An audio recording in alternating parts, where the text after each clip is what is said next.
We in the building like it's raining outside.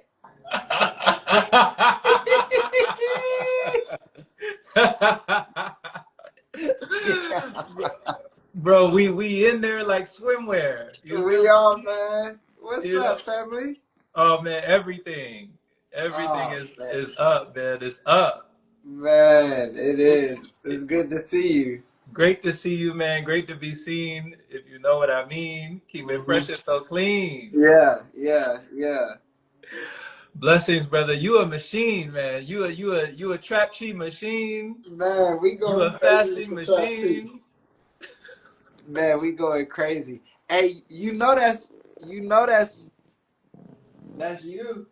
What? Oh snap! How you did that? That's Gifts painting. Gift. This. You remember the trap chi at the beach? I remember. I'm gonna send you this picture. That's heartbreak. That's you right there with the hat. Wow. You see the hat Wow. right here? Dang, bro. Gift painted that? Yeah, Gift painted that. Awesome. Awesome, man. Share your gifts. It's a trap cheat like collage. Share your gifts. Yeah, so you right here. You be posted at the crib.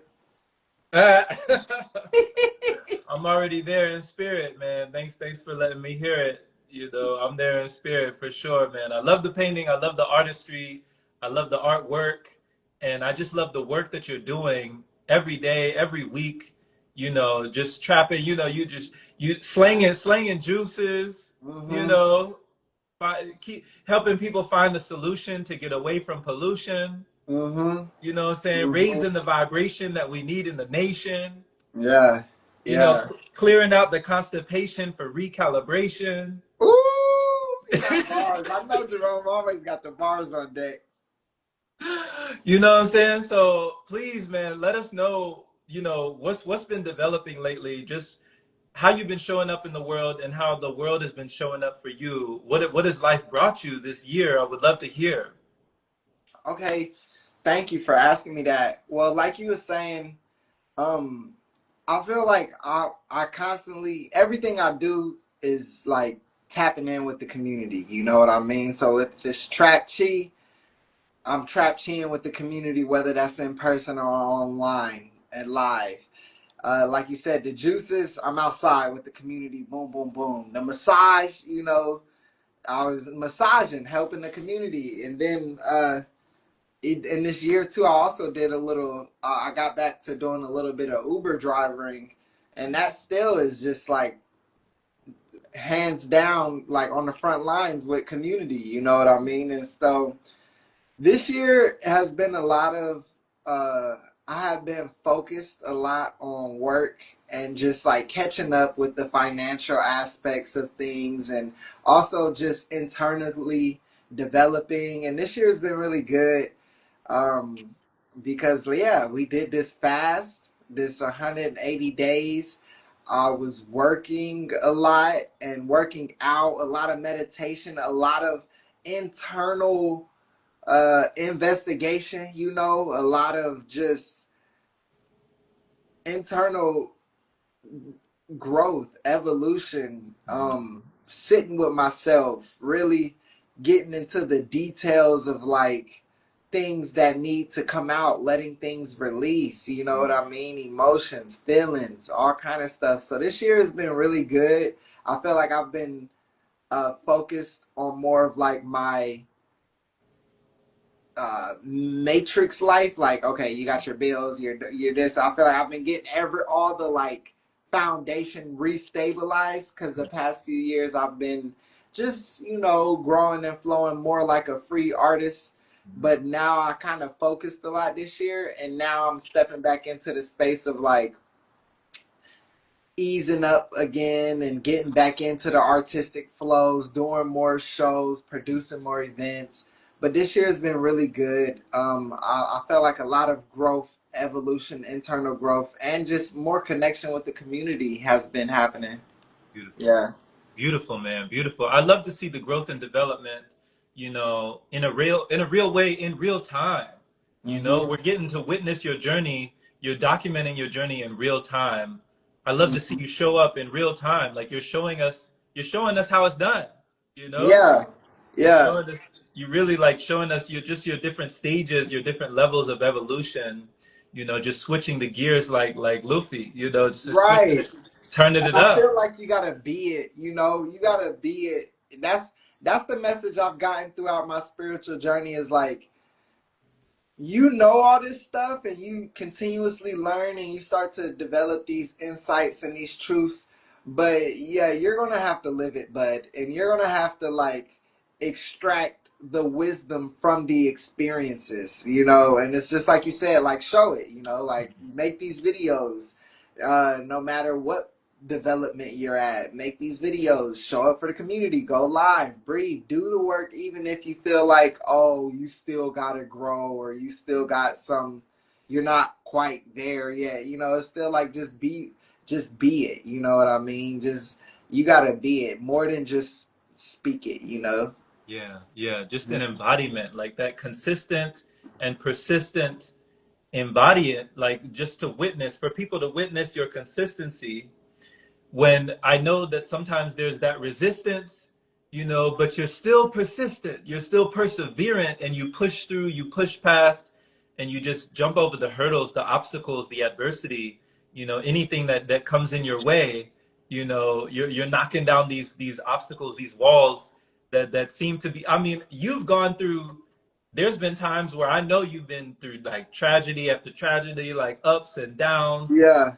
Things have happened to you that you don't always say on camera. You don't always tell everybody what you're going through and growing through, Hmm. in the moment. But it hasn't all been, sunshine and rainbows. It hasn't all been, you Right. know, daisies and lily. It hasn't all been good. You Right. know, it's it's been some rough times in the hood. You Yeah, know. it has. Yeah. Ah, you ain't lying, man. You ain't lying. Jerome, no. It was funny. It was funny, because I always tell people that how I am, like I was like part of it is I was born like a naturally like positively inclined type person and I was kind of raised that way too.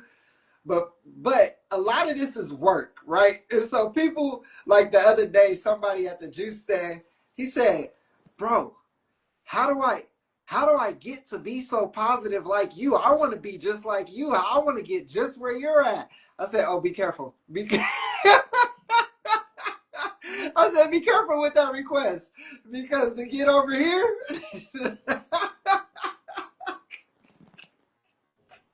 Fam, Oh it was a man, lot. It was a lot. yeah. It's like it's like whenever we pray for patience, you Hmm. know, get ready, Yeah. because it's like the universe is gonna give you situations Uh-huh. to practice your patience. Yeah. You know what Yeah. I'm saying? Like whenever you pray for like, for growth, or like whenever you pray for something like that you want, it's gonna give you something to maybe even mold you or shape you, or like you always say, pressure makes the diamond. Hmm.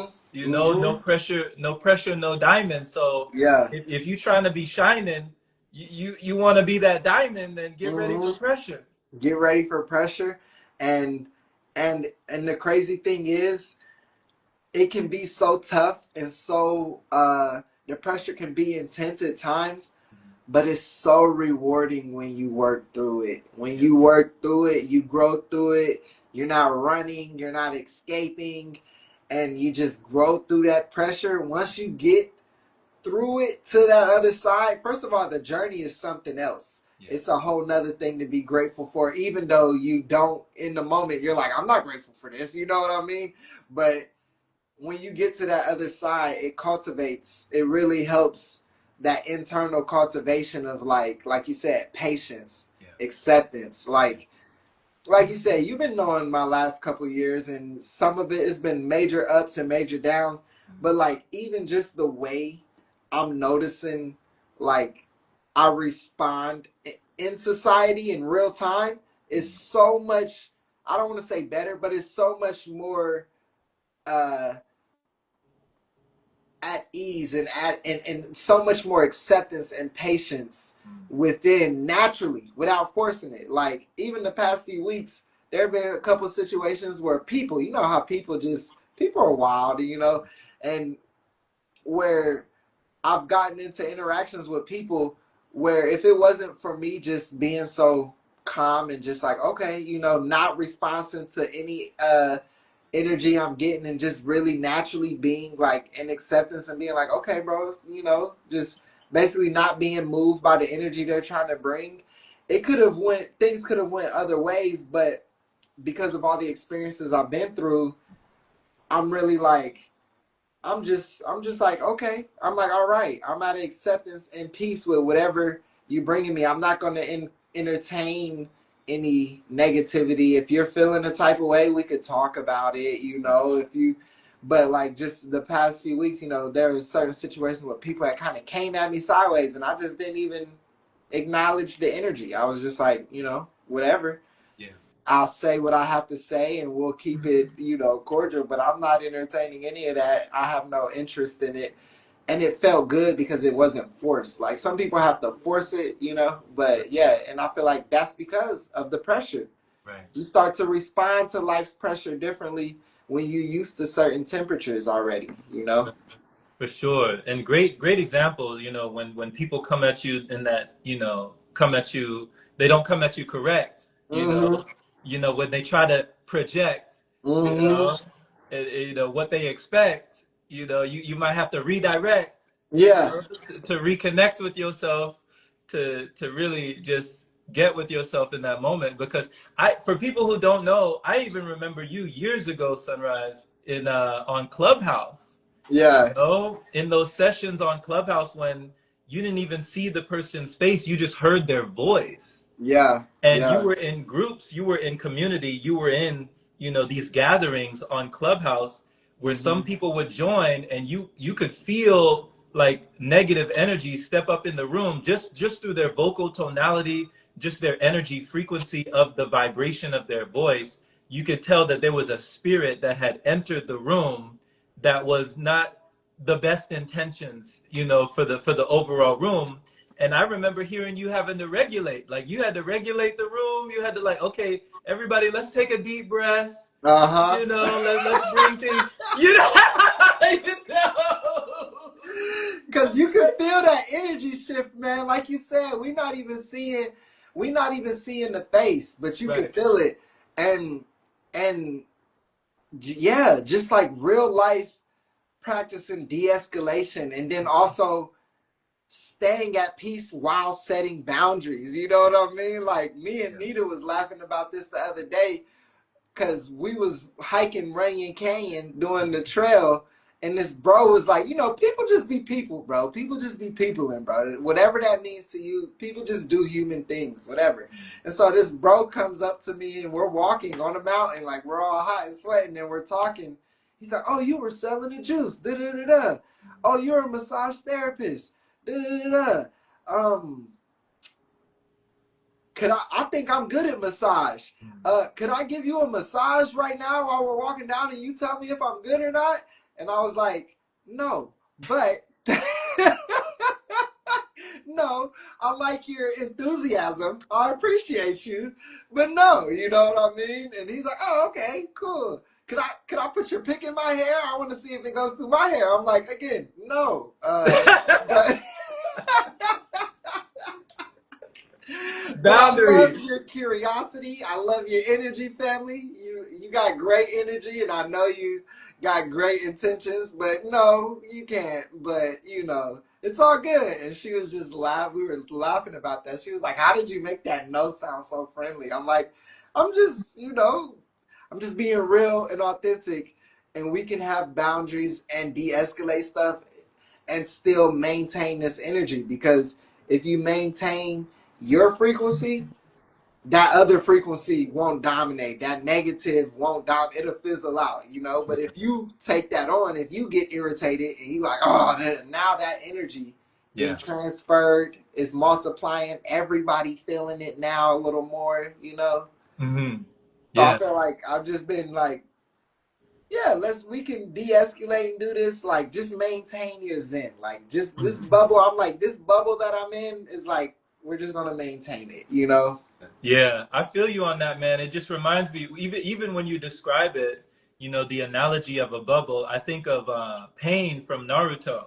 Mm-hmm. You remember Pain, I do. and people used to come at him with all kinds of attacks, all kinds of flurries, all kinds of, they were rushing in a hurry to try and get at Pain, and he would just say no.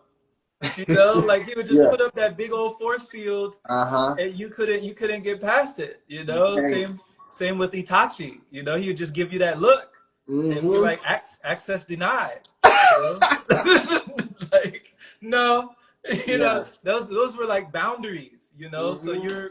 you're establishing like psychic boundaries, spiritual boundaries, emotional boundaries, mental boundaries, Mm-hmm. and just physical boundaries. Just understanding like, hey, we can be cool, we can be cordial, we can be, we can have kindness to one another. We don't have to, criticize each other or judge. Mm-hmm. But No, and yeah. it's like it's a complete answer. And it's like, it's nothing like I feel like that's what people need, especially when they start to go in the path of doing the inner work and stuff. Because sometimes you start to feel like all the time being happy is a necessity because it's high vibrational, and so you start to feel like sometimes you might have to force that, and it's like Buddha isn't forcing his peace, right? You know what I mean? Sometimes you're human and sometimes you may get irritated, and that's okay, you know. And sometimes you want to say no, but you don't have to be like, I don't want to say fake. You don't have to put this mask of happy on if you're not feeling it, or if you're not feeling the situation. You can calmly and kindly be like, set your boundaries and still be in your vibration. Or if you're feeling the type of way, you can even voice, hey, that kind of triggered me or whatever. My point is, we want to get to a point to where staying in our emotional and spiritual bubble is organic and we don't have to force it. You know what I mean? And you get through that through just dealing with life situations. There may be times where people irritate you, but work through it, realize, hey, something about this situation is triggering me. Let me do the work. Because the more work you do, the more natural it becomes, the more radiant you feel, and people pick up on that. Like I've been telling you, things been happening these past couple weeks, and just so naturally and organic. I've just been like you saying, redirecting, reflowing, not even be bothered by it, but it's organic. I'm not forcing it. I'm not faking the funk. I'm not like what they call it, spiritual bypassing. It's like natural, but that's because of the pressure and the life experiences. So it's just like it's a constant practice, bro. It's a lifestyle. You know what I mean? It's a lifestyle to be disciplined, to learn about yourself emotionally, to do the work that you need to do, so that way these things you're not projecting on people and people can't trigger you easily and stuff. It's a lot of work, but it's very rewarding. Hmm. For sure. It reminds me of one time you put on your story, there was a song by somebody called Nick Hustles or something like that. Mm-hmm. And the song was called Be Yourself. Mm. It was like you ain't got a front, just be yourself. Yeah, yeah, Ooh, yeah, la yeah. da da da.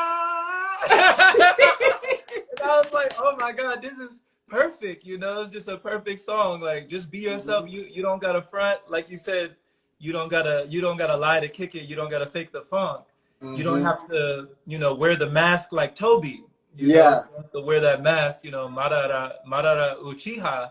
He had that mask on for a long He said time. that mask like Toby. Hey, hold on 1 second. Go ahead, brother. He said you ain't gotta wear that mask like Oh, you Toby. got that man. That's the He man. said you ain't Yeah. gotta wear the mask like Toby. You gotta wear the mask like Toby. You already know me. That's the Right. homie. You Yeah. know, that's the homie. So, brother, like you were saying before, with your expertise, your experience, with all of your different, methods and modalities, and the different things that you do on the daily. You know, like the gentleman was saying who wanted to the massage, you know, he wanted to test it out and you said no. He wanted to put the pick in his head and you said no. He was saying, "Hey, Sunrise, you know, you're slinging juice out here, Runyon Canyon. So you're you know creating juices for the people. You're doing massage. You're doing trap cheese. So you got your trap cheese. You got your business. You got Hmm. your artistry. So you got your flow. You're doing shows, right? You're Hmm. on the go, and then also you're doing Lyft. You're doing Uber. You know, you're taking people different places and different spaces. You're meeting faces, right? Hmm. So like with all of these things that you're doing, how do you find balance with it all? Like how do you balance out all of these different facets of you, these different Right. bits of Sunrise?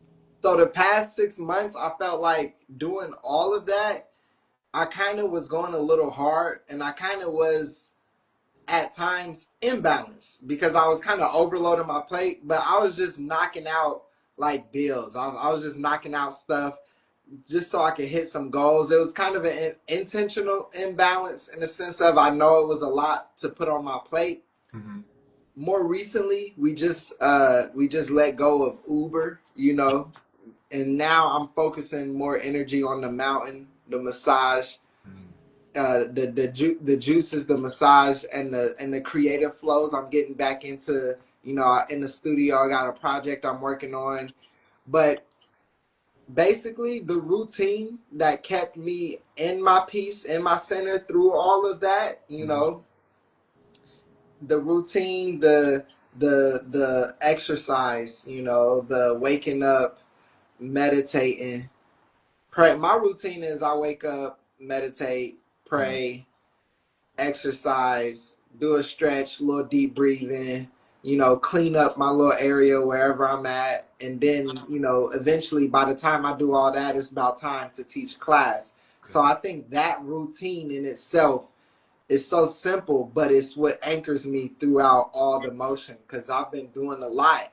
And I think in life, your wellness routine will help you, whatever that means for you. If you do a yoga stretch, if you know, do breath work, if you know, hit up qigong with Jerome in the morning, whatever your AM routine is, I think that's what, or whatever time of day, whatever your routine is, I think that's what really helps anchor you and get through these moments of high pressure.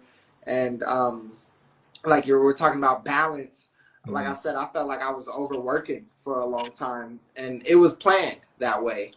And so the routine is what really helped me like maintain my sanity, my peace, and my growth and development, and just the goals, Okay. knowing that, you know, I'm in the present moment, but knowing I'm doing this for a certain time period because I'm attempting to hit this goal. Right. And now with letting go of Uber, that freed up so much time. You know, got another car. That way, I don't have to use the Uber car and do that whole thing. So now I just got all this time freed up, and now I'm recalibrating my Mm-hmm. routine and my weekly flow, but it feels better. And I feel good knowing I did that because that was part of the plan, you know, Right. to overload for a little bit. Now I'm more relaxed. I've been taking it easy. I've been going hard, real hard the last couple of months. Now I've been taking it easy Mm-hmm. to kind of balance it out now. I've been Yeah. doing my work, but mentally being like, okay, really, really just be present, bro. Like Yeah. throughout my goals the past couple months have been like, see how long you can stay in the present moment throughout the day. Mm-hmm. Anytime you catch yourself out of the present moment in your head, in the past and the future, go back in and see how long you can be present and then expand it generally throughout the day. So Right. that way mentally you'll be at such a eye of the storm, peace, zen vibration, even if you got a lot of things on the schedule. Mm-hmm. So it's like even if I got a full day ahead, every moment in that day, do your best to stay in that moment, enjoy, embrace that now moment, because then that's how you get to that organic, peaceful vibration, even if you got so much stuff going on, you Right. know? No, I feel that. I feel that. And it just speaks to just the power of presence, you know, just Mm-hmm. tapping in with your essence And it really is, you know, one of life's presents, one of life's gifts that allows us to shift and allows us to lift, you know, Yeah. even out of our situation, you know. Yeah. And it's just like, I mean, it reminds me when you're talking about like Naruto sitting down with Geezer Toad, Yeah. you Yeah. know, and about to go sage mode, you Yeah. know. Yeah. He wasn't like having him do all sorts of, you know, new ninjutsu and Yeah. kagebushin. Like he didn't have him do all those exercises. He just said, sit down, you Yeah. know, like sit your butt down and just be Right. quiet. Mm-hmm. Like, can you do that? Can Right. we make that, you know, the standard? You Yeah. know, like can we be silent? Can we be Yeah. less violent? You know, Uh-huh. and Naruto, that was ironically, that was one of the hardest things for him to do. And in Mm-hmm. this day and age, you know, with everybody just, you know, totally distracted, there's so many distractions and just so many counteractions for, you know, the dissatisfaction or where we want to gain traction, you know, like Mm-hmm. there's so much today that one of the hardest things for people to do is just that, just to be, just be, Mm-hmm. you know, to be present. Mm-hmm. So, man, like thank you for bringing that element in because that's a very important piece. You know? Yeah. Like you said, especially in these days. In these days, like what we do is important, bro. Like teaching the community the breath work, the all this stuff. Because, like you said, the distractions, the attention level is reaching a whole nother like arena. You know Yeah. what I mean? Especially with the kids underneath, they're going to be like when they get older, they're going to be seeking this type of stuff out hard, Hmm. and and like you said, we each got to make our own internal practice because, like you said, just walking through society, so many things are grabbing Yeah. at your awareness, everything. And even with your phone now, the phone is reading your facial thing, anything it thinks you might need, and it's usually right, it's going to throw it in your face to get your attention. You're going to get ads for it. And so it's like, Hmm. yeah, I think that routine, very It's important, yeah. being present. And that's why I tell people all the time, even if you think you don't got 5-10 minutes, you got 5-10 minutes. Hit a stretch, hit a meditation, breathe, just do something. Yeah. Because once you get in that moment, you're like, oh yeah, everything's good. You know, once you get into the present moment, that's truly, it's cliche, but it's truly where the magic is. You know what I Right. Right. That's the magic right there. Like you can take 5 minutes to change the next 5 hours. Yeah, yeah, yeah, for real. And it can genuinely change it, for Yeah. real. Yeah, it can change Yeah. your whole. It can peace can be just a breath away. I remember when I did Trap Tree with you the first time. You know, we were out in the park. You know, in I Hmm. think it was downtown Los Angeles near Yeah. there somewhere. Vista I, Hermosa. yeah, Hermosa. So Yeah. I remember you telling us stuff like you. I remember you saying Sunrise. You were like, the breath is a key, and the door that it opens is peace. Yeah. You know, Yeah. and it just Ooh, those that was a bar. yeah, like those were the kinds of things that really stuck with me. And I really just, you know, it planted a seed in my subconscious that I needed at that moment to Hmm. really just, you know, proceed and go further. Were And just you know that, fasting? go Were you ahead. fat? Were you on the liquid journey then? Back You then, were yeah, for sure. okay. You That were on was the when I was liquid. on the deep end Okay. on it. Yeah. My Nah, liquid. because you came to that class, you already had a presence. You know what I mean? You already, I mean, we all got a presence, but you came, I noticed, I was like, oh man, he's in down. He in his element. And yeah, just that thought popped in my head when For you sure. brought up Yeah, the I don't class. even know how many days I had gone at that point, but I know that was right after one of my longest dry fasting periods Mm, that I was starting to hang around you and that I learned, you know, just about breath and movement. And that led to a lot more improvement when you added the breath and the movement. That was the mm-hmm, missing key. That was the missing piece that I needed, you know, to complement and supplement my fasting journey at that time. mm, So, you know, I want to talk about your fasting journey. I want to talk about, you know, these 180 days. But right before we do, when you talked about high pressure situations, I want mm-hmm. to really touch on these two things real quick and ask you, for one, how do you feel that boxing, your boxing experience, has Mm. helped you in high pressure situations? And on the two front, how do you feel that playing chess? Because we play chess every day. Like, how do you feel that playing chess Don't bring up the chess. has The helped chess you? got okay, okay, okay. Okay, let's go to the boxing. Let's go to the boxing. Let's go to the boxing. Yeah. Okay, first of all, boxing, as you, it for sure, because it's like real life, physical, in your face.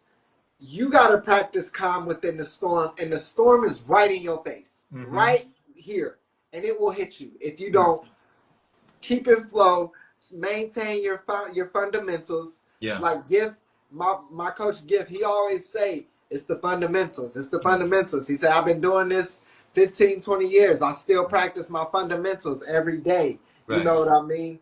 And boxing for real will take you to another level of peace, because if you can get to the level to where you're sparring and you're taking punches and throwing punches and still mentally be calm and be present, because when you first get in there you kind of freaking out, even if you feel like you're good, Right. you kind of like you're kind of like real alert, real reactive, right? But as you continue to train and you spar more, you start to, okay, I just got hit. Okay, cool. I got hit because I dropped my hand a little bit. You're able to see the reasonings and see the full field in the arena a little Right. bit more clearer when you're able to maintain that peace. That hit in the face ain't that much of a shocker. It's not throwing you off balance so much, and you're able to read and assess the situation. You Right. feel me? And it's like a physical practice and example of staying calm within the storm. So it's like really right in your face. And whatever you do on the external reflects on the internal, vice versa. So I feel like the boxing has definitely helped me, because it's like, okay, you in the ring, they throwing hands, da da da da, and you can start to sense that confidence growing. You start to sense that, okay, that, like I said, in this organic calmness, you're not faking the funk. It's like organic. You're able to stay calm and read the situation. The next thing in life, when life throw a metaphorical punch or a life situation punches you, you're able to, you'll see yourself responding the same way. You'll be like, okay, let me read the situation. Da, da, da, I'll respond with this. I'll throw two jabs, then a hook to see if that go. The Mm-hmm. last one jab didn't work. I gotta throw three jabs, then the hook. You Right. know what I mean? Right. And so, and my boxing coach always say, he always say this, he always say, how I box is how I live. How I box is how I live. How I box is how I live. He say, the way you gonna be boxing is the way you gonna live. And I'm it's 100% accurate, like literally. And so it's just like, when you start to develop in the arena, you'll notice things within you in the arena that, like when I very first started sparring, I noticed, oh hey, when I first started getting hit, I would kind of put Mm-hmm. my guard up too high Right. and kind of back up a little too much. And so I'm like, I'm kind of blocking my point of view too much with my higher guard, because I'm trying to overly protect my face because I just got hit, and I'm kind of backing up from the pressure. Mm-hmm. And then I start looking at footage, and then I'm like, okay, well, where am I doing that in life? Mm-hmm. Where am I getting hit in life? And I kind of overly put my guard up. It's kind of blinding my vision, and I'm backing up when I need to move forward. You know what I mean? Where am I doing that with life? And then, start to notice, oh, maybe I'm getting more confident in life. Then I'm getting more confident in the boxer, or vice versa. I'm getting more confident. It's just like, how you do one thing is how you do everything. So I feel like the boxing has definitely helped, and I feel like boxing has helped me regulate emotions, right? Because sometimes, I ain't gonna lie, like sometimes I'll be walking through like the day in life, and like people just be irritating me sometimes, like. And I know when I box, I be cool, but when there's long periods of time when I don't box, sometimes with people, I'll be like, bro, I want to box. You want? I'm like, we need to spar. I need to go Like, bro, spar. put your hands up. Like, Right. I'm squabble, gonna hit you with this love, boy. I'm gonna put you. squabble. I need to hit you with some love. Knock some love and light into this Like, fool. bro, squabble up real quick. Right, squabble up, but nah, I'd be cool. Y'all know I don't be starting nothing. But sometimes people in life, I'll be like, bruh, I could what? And then, but when I box, I just be so zenned out. Yeah. Now, about the chess. Yes. About the chess. For all the 11 people here watching right now and the 1,000,000 people watching the rerun, Jerome on a daily basis consistently wears me out on chess. I have the chess log is like 140 games played. Sunrise won 12. Okay? So I ain't won against Jerome in a while.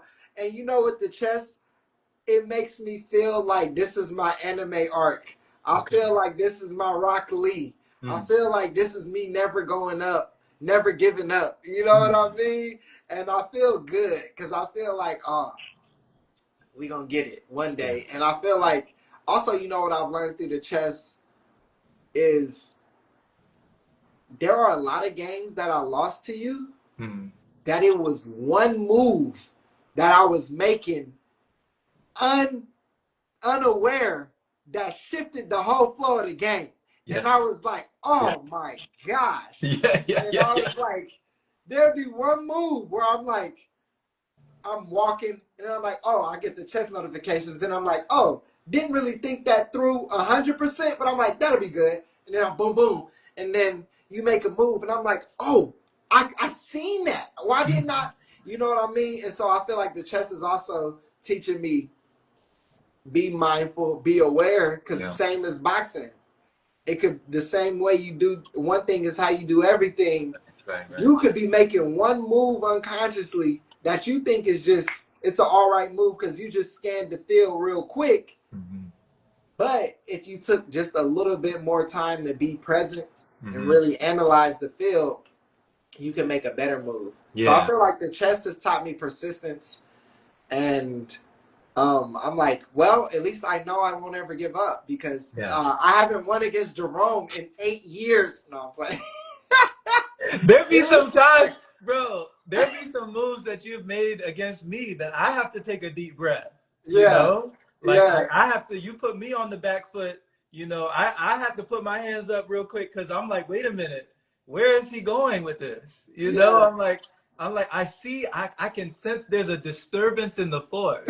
You know? Like, I can feel you going somewhere, and I'm like, where is he going? And then if I just take that deep breath, you know, that sunrise deep belly breath in the belly, you know, extend it out, just really go back in, and then I slowly, no more. No more there be times where I be trying to manifest this. I'll be like, today is the day. I am beating Jerome. I'm like, I got 50 minutes right now. I am making every move very intentionally. Let me look. And then, and you know, it's kind of like the how you box is how you live thing. You're right. There are times when I'm like, oh, got him up on the corner now. Got him. Okay, I just got to keep it. I got to maintain it. Okay, what do we do? He can't finagle his way out of this one. And then it's like airbending, bro. I can see it, bro. Then sometimes he be making like one. I'm like, how? How did he get out of that?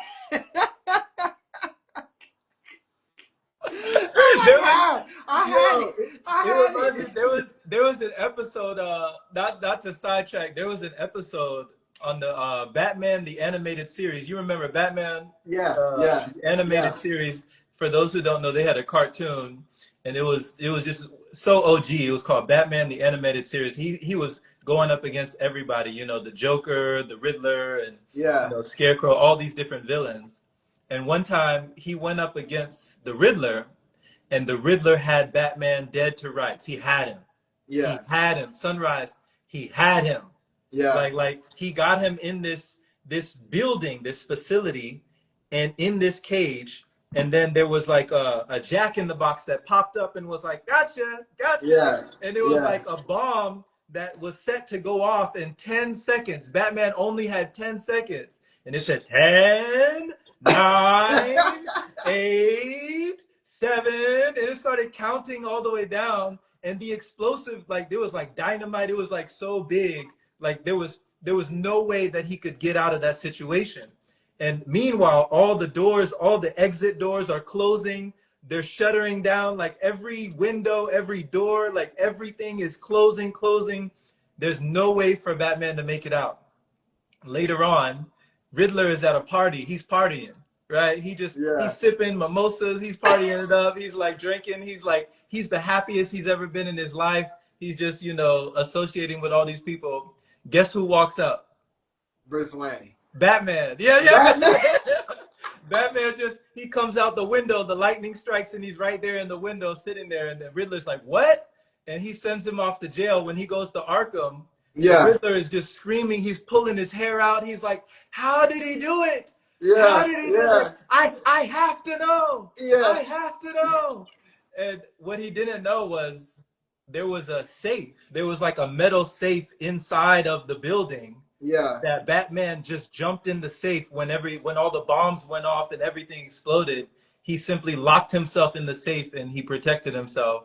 But Mm. he never told the Riddler how he got out. He just He just left stay mysterious. You know, yeah, he got he got yeah. to stay mysterious. I But like that. that was Yeah, just it man. ate him. It ate him up inside to want to know why, like why did he lose? Like how did he get out? So those are some moments that I've definitely had playing chess that just rack your brain. But when you see it, you know, when you see like, oh, that one move that I made, if I had Hmm. gone there instead of going there, it could have changed the whole situation. Hmm. And just like you said, the parallel to life, you know, when you Hmm. reflect back and you connect the dots looking back, and hindsight is 2020 in that way, you can see, wow, you know, this could have gone a whole lot differently if I had gone that way instead of going that way, or if I had Hmm. did that instead of doing that, things Hmm. could have been very, very different. Yeah. Hmm. Hmm. I love it, bro. I love our chess games. I Yeah. love it. Yeah, I like it. Let's keep them going. Likewise. Likewise. Yes. So you talked about earlier, Sunrise, that, you know, there had been a lot on your plate, you know, just a whole bunch of things on your plate. But speaking of taking things off of your plate, you went 180 days Yes. with no solid food, now only liquid. Can you talk about this journey for the people who are listening? Like, what was that journey Yeah. like? How did it originate? What was the initial motivation, the impetus to even go on the journey like this? Okay. And what kept you going through that process and how did it unfold for you? So basically, for the people who don't know me, I fast off and on throughout life all the time. And so I do different fasts throughout the years, like intermittent, and sometimes I'll hit Ramadan with the Muslims, and I do different fasts. And then once a year, I like to do one long liquid fast. Mhm. Um, and so over the years, I've just been expanding the amount of time, the length of that long liquid fast. So a couple years ago, it took me a while, but a couple years ago, I had did 90 days, right? I had made 90 days. I think that was 2021 when I first completed 90 days liquid. And the goal is just to like, one, change the momentum, detox, uh evolve spiritually, evolve mentally, evolve physically, mainly detox, and also detox the physical body, detox the mind, and just to just push the limits of the human body, and then just also to push the limits of the mind, because you know we were all taught different things growing up about what we can survive on and what we can thrive on and what we can't and what we can't do. You know, they say you can't go without solid food, you can't do this. So it's just also being, like we were talking about earlier, being the practice, Right. and being the real life example of like, oh, I went this long without food and I went this long without food and liquids, Mm-hmm. and just helping having the experience help rewire the brain. So that's some of the intentions on why I started fasting long Mm-hmm. term, and then each year I just expand it, you Right. know. And so I think last year, the longest I think last year I did a 122 day, about Mm-hmm. 4 months, and um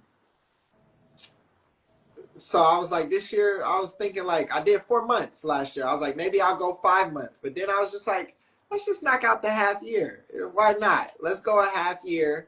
Let's go 6 months, 180 days liquid. And yeah, I see practicing gratitude in the comments. And then I did a 4 day. I did a 4 day dry within that, and I was just like, yeah, let's just do it. Let's just do it, you know. And you know, I'll be seeing y'all. I'll be seeing your content. I'll be seeing all the other people in the community who's on the liquid journey or breatharian journey, and it's really inspiring, you know. And so I just also want to, like, you know, do all the things I said, but also train the body, you Right. know, train the body to not be dependent. Train the mind to not be, oh, I'm gonna need this. I'm gonna need this Mm-hmm. food. I'm gonna need this, that. Train the mind and the body to be like, if you were ever in a situation where you had to go without, you could go without, and it Right. wouldn't be that taxing. And you know, also just it's just a lifestyle thing at this point. I feel like the food in our, especially if you're living in America, the food is like the social media. You know what I mean? You got to take detoxes, because not all the media you see is going to be good for you, and not all the, and just the food, not all the food you're going to eat unless you're super intentional. And even then, even when you're just like, oh, I'm gonna go fruits and veggies, there's still like pesticides and all this stuff. So it's just like, let's just chill on eating for a little bit. Let's consume some liquids there. Let's let my gut detox. When my gut is clear, my mind is clear. Your food affects your mood. You know what I mean? And let's just sit within this journey, you know. And that was really the intention. So I was Yeah. like, yeah, we're gonna do 6 months, and Beautiful. it was amazing. Man, Yeah. man, I love to hear it, man. You know, you're like, I already did the 90 day, you know, let's double up. Let's Yeah. double up like Nipsey Hussle, you Hmm. know? Double up. We're So, going to double up. man. So when you're talking about just not only the level of detoxification and purification in your relation to another vibration, but Hmm. also just the constant state of consumption and the addiction and the affliction that you might see when you're looking around with a different mentality into the external reality. Like when you look around yourself and you know for yourself that you've been over 100+ days with no solid food, Hmm. and you're looking like, how does it change your dynamic to other people when there are people that they're afraid to go half a day without Yeah. solid food, like they're afraid to go a few hours without being in constant digestion, you know, and Yeah. they might even have all sorts of congestion and mucus, and Yeah. they're hawking up stuff, they're sick all the time. Like I see a lot of things, but you know, what does that bring inside you when you're noticing people who look at what you did as impossible, like I could never do that, and you're like, hey, I'm living, I'm breathing, you know? Hmm. Yeah. So, you know, it's funny because I say, this is what I call it. It happens like to celebrities and like people like who start to get influenced too. I say people start to Jesus Christ you. They Mm. start to Jesus Christ you. Meaning, what I mean when I say people start Jesus Christ in you, what I mean is like the story of Jesus, right? He said he comes down and he's saying, "Hey, I'm doing all this, but you can too." You know Yeah. what I mean? Yeah. And actually, you should do it with me, type vibe. But most people was just like, "Bro, you're doing it." Yeah. Yeah. Yeah. Yeah. Yeah. Yeah. I praise thee. You know Right. what I mean? Right. I praise you. You're now the solution to all of my problems. And Mm. he's like, yeah, but you could just do it too. So I feel like people start Jesus Christing you. They start putting you on like a pedestal. And I noticed that for people who aren't familiar with like fasting and all of that, um, it can sometimes make people uncomfortable, Mm-hmm.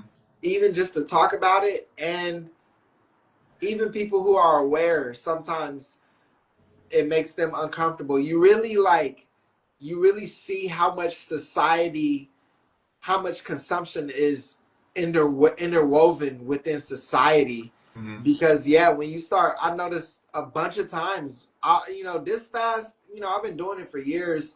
I'm at the point where when I'm fasting, especially for 6 months, like I'm not telling people I'm fasting. It's always people like around me when Mm-hmm. we're talking that are mentioning, hey, you know, he's fasting, and and when I say I'm not telling people, I don't mean online. Online, I'm obviously documenting and telling people, but like in real life, when I'm talking with people, the moment people like know I'm fasting, and then they'd be like, "How long?" I'm like, "All right, 102 days." They're like, they're like, oh, and they start getting uncomfortable, and they're like, "Oh, well, They start trying to explain to me. They was like, it's like they either Jesus Christ you, and they're like, "Bro, you're so holy," and then I'm like, "Bro, I am going through the same things you're going through. I am living day by day, just like you're living day by day. I Mm-hmm. have my daily pressures. Like life didn't stop because I stopped like eating red 40. You know what I mean?"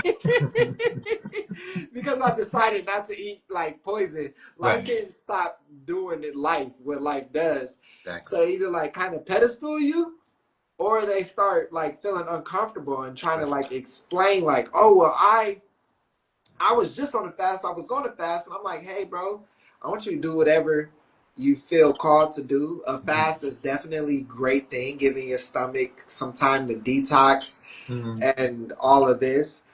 But like, I don't want you to feel any pressure from me. Right. I'm doing this journey because I feel called to. I got a Right. why. You feel me? Right. I'm not judging you. Eat what you eat. Do Yeah. what you do. Eat when you eat. Right. If you want to talk about the fast, we can. I'm not gonna bang it on you. Mm-hmm.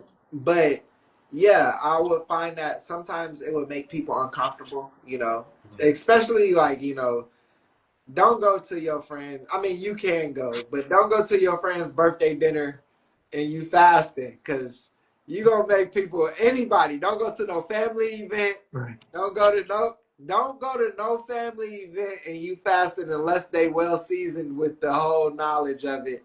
Cause people that's where you make people feel the most uncomfortable. A Yeah. setting where everybody's eating, Yeah. you better at least just put some water in a bowl and eat it Yeah. with a spoon. Like They are, I mean, it's like they almost try to spoon feed you, they like do. they just try to put it in you, like you better eat something. Especially, Yeah, I don't know about every culture or every, other ethnicities, but I know with black families, with my family in California, Rivers, you better eat this, you better eat like, something. right? You better put something in your stomach, right? What's wrong with you, boy? What's wrong Right, with you? like what the hell is wrong with you? Oh they man, they you say, know boy, they what's wrong with you? You thought you was five again. They like, boy, what's wrong with you? They start hitting you with uh-uhs and they stuff. start You like, packing they start making a plate for you. I'm gonna make this plate. You go. you gonna eat. What You is ain't gonna. like what is that, what is that feeling of guilt? I felt it as well, when I've been at friends' houses and I've been fasting or doing things that were long lasting for me, and not even, like you said, not even banging on somebody or pressuring anybody to change their lifestyle at all. No Yeah, judgment, no criticism, no nothing, just being, in your own authenticity. Mhm. But somebody might be cooking up something and say like, man, I feel so bad eating this in front of you. Like, are you sure you can't have it? Mhm. And you're like, I can have anything I want. I'm choosing not to. It's a choice. Mhm. And it's like there's a disconnect. Like they feel some type of way. Like, Mhm. I don't really want to eat this in front of you, but I feel so bad eating this right now. You're not Yeah. eating. Yeah. What is that? Where does that come from?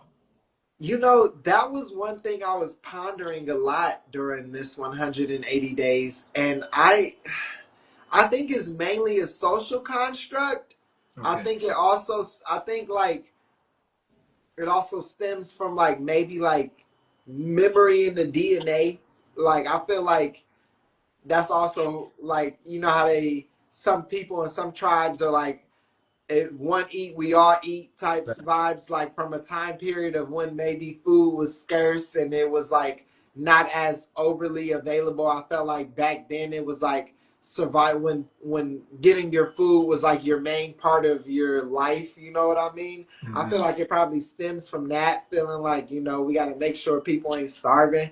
But also I feel like it's a social construct because yeah, all you gotta do is stop eating, then you'll realize how much society is surrounded by food. Yeah. Because like when I first started doing fast earlier years ago, I would I would still want to go to, like, if my friends were going to dinner, I was going to the restaurant with them. I was going to the house with them. I was doing that. I was like, I'm going to live life. I'm not going to like not live.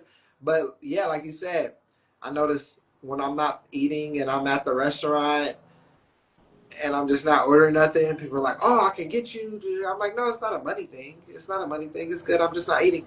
Oh, when they get their food, they're like, "Oh, you sure you don't want to bite? I can get you a smaller plate." Da, da, da. And it's really, I think it's just, I don't know. I don't know why people feel so bad. I think because I think people don't. Here's another thing. Hmm. I also feel like not everybody believes you or intentionally don't want to eat. You know what I mean?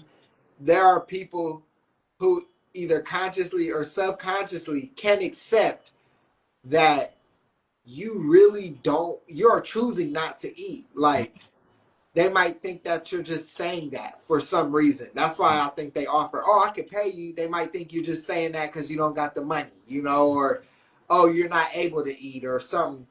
I think a small percentage of it is like in their mind, either consciously or subconsciously, they're like, "Why would anybody not want to eat for Right. this long?"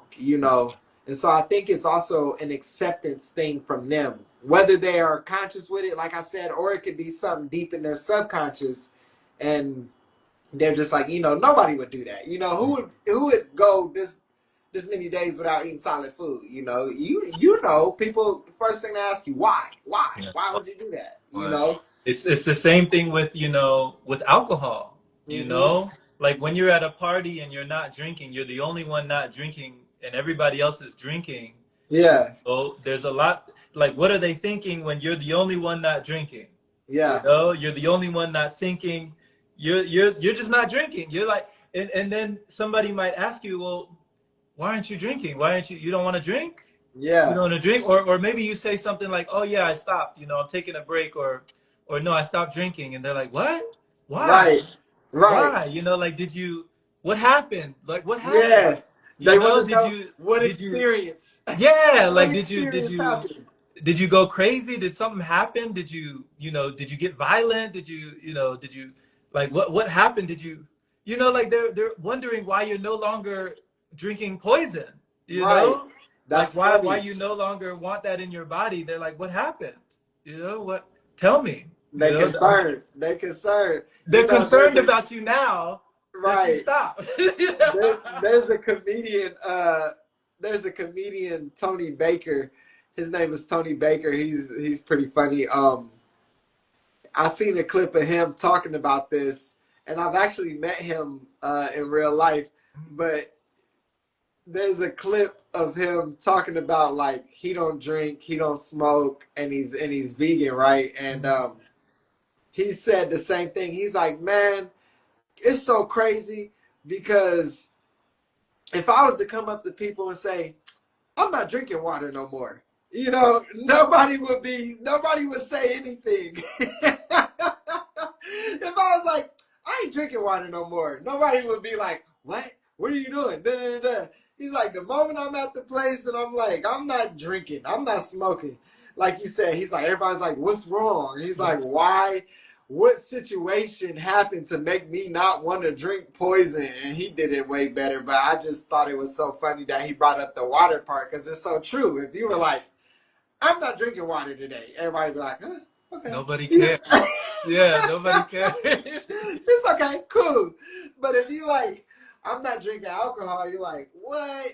What in the world? Did something traumatic happen? You got a Yeah. DUI? What's going on? They get real curious real quick, Mhm. real quick with the It's the quickness. same with the food. Like, Yeah. the moment you start being any type of intentional, Hmm. everybody is nutritionalists. Like, Yeah. you're like, oh, I'm not gonna eat this no more. I'm gonna eat this and replace it. Like, well, what about this? What about that? How can you get this? Your zinc, your magnesium, your protein. The biggest one is the protein. Da, da, da, da.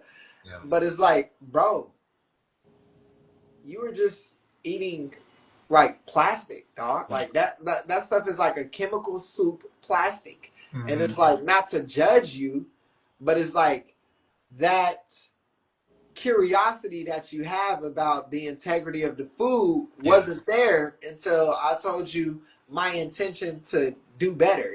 Yeah. And I Yeah. also think that's a social construct.